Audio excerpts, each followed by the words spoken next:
It's Weather on Demand for Monday, September 1st.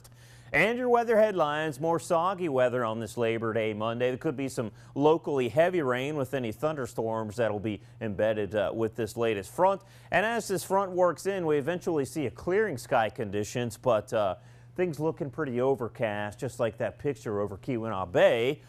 Looking pretty dreary for us. Kind of on the warm side temperature-wise, though, for at least for overnight temperatures. But some of these spots, you know, that's essentially where temperatures are going to stay. It's going to be warmest over the east end with an increasing south wind. And it's also limited cloud cover compared to what we're seeing over the far western UP. A few scattered showers. Isolated thunderstorms over the far western portions of upper Michigan, but we got a ways to go before we're out of the woods here. You can see that main center of low pressure is going to continue lifting north right into southern Canada, and this thing is trailing a cold front along with that down in that southern end of the front. Looks like some stormy weather as well. So closer to home as we wear through the timeline, here's the game plan. We keep the threat for potentially heavy rain. You can see the oranges and reds indicating that heavy rain. But as we look at tonight, things have been cleared out by 9 p.m. We have a dry overnight for us, but as we look at Tuesday, you can't rule out some rain shower action. It ought to be on the lighter side. If anything develops at all, just a sprinkle or two. And we have a dry overnight into our Wednesday morning, but again, well, looks like we start things dry, but the next front works in with the chance for some afternoon thunderstorm development over the far western UP.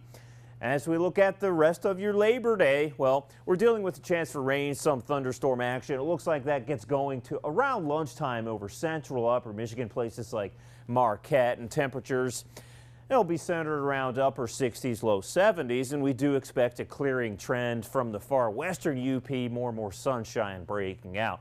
And there may be a wink or two of sunshine over roughly the eastern half of upper Michigan. Sun ought to be fairly hard to come by with all this moisture working in. We are warmer there with a more prevalent south wind, so we'll be into the low and mid 70s in some of the warmer spots, and there could be some redevelopment this afternoon. Again, some of the storms could produce some locally heavy rainfall. You'll see standing water on area roadways, but we'll clear things out this evening. Overnight, there'll be some limited fog development, coolest over the interior west to around 50 degrees. For your Tuesday, we'll call skies partly to mostly cloudy. It's a west to northwest wind, and you can't rule out some drizzle, some of those light rain showers, but all in all, things much more quiet compared to today. So your TV 6-day forecast for the first week of September. That new front works in with a chance for storminess Wednesday and Thursday. It even lingers into your early Friday before things clear out. The weekend is in our crosshairs already, and that looks mainly clear. It ought to be pleasant for the first week of meteorological fall, with highs struggling through the mid and upper 60s.